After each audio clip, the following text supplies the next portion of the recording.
కడాన అధ్యక్ష social media సైకోలు తయారు చేశారు.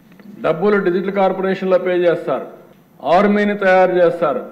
ఆ ఆర్మీని తయారు చేస్తే కడాన్ నా మీద నీ మీద అందరి మీద పెట్టారు, కానీ కడాన కన్న తల్లి పైన కూడా పోస్టర్స్ పెట్టే పరిస్థితికి వచ్చారు అధ్యక్ష. పోస్ట్ చేసే పరిస్థితికి వచ్చారు. ఆయన శీలాన్ని కూడా శంకించే విధంగా ఏమనాలండి, మనుషుల జంతువులని అడుగుతారు. మళ్ళా సిగ్గు లేకుండా మాట్లాడుతున్నారు. ఈ రోజు ఎక్కడికక్కడ మాట్లాడుతున్నారు. అంటే తల్లిని కూడా క్యారెక్టర్ అసాసినేషన్ చేసే వాళ్ళని మీరు నేను ఒక లెక్క, ఈ రాష్ట్ర ప్రజానికి ఒక లెక్క అని అడుగుతున్నా. నేను బాగా ఆవేదనతో అడుగుతున్నాను. నేను అందుకే ఒకే మాట చెప్పాను, ఎన్డీఏలో ఏ లీడర్ కూడా ఇలాంటి అసభ్యకరమైన పోస్టులు పెట్టాం. ఒకవేళ పెడితే వాళ్ళని ఏ విధంగా పనిష్ చేస్తున్నామో మన వాళ్ళు కూడా అదే మరి చేస్తా. ఈ రాష్ట్రంలో ప్రతి ఒక్క ఆడబిడ్డకు రక్షణ ఇచ్చే బాధ్యత, గౌరవంగా బ్రతికే విధంగా విధానాలు తీసుకొస్తారని చెప్పా.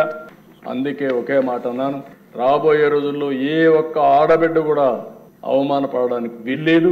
కఠినంగా వ్యవహరిస్తాం, మెర్సిలెస్ గా ఉంటాం, చట్టానికి పదును పెడతాం. పదును పెట్టడమే కాదు, అలాంటి వాళ్ళు ఈ రాష్ట్రానికే ఒక విధంగా చెప్పాలంటే ఈ రాష్ట్రంలో ఉండడానికి కూడా అర్హత లేదు. నేను చాలా స్పష్టంగా చెప్తున్నా, ప్రజల కోసం, ఆడబిడ్డల రక్షణ కోసం ఈ ప్రభుత్వం కఠినమైన నిర్ణయాలు తీసుకుని ఉక్కు పాదంతో అణిచివేస్తాం తప్ప వదిలిపెట్టే సమస్య లేదని మరొకసారి ఈ సభ ద్వారా ఆడబిడ్డలందరికీ విజ్ఞప్తి చేస్తున్నా.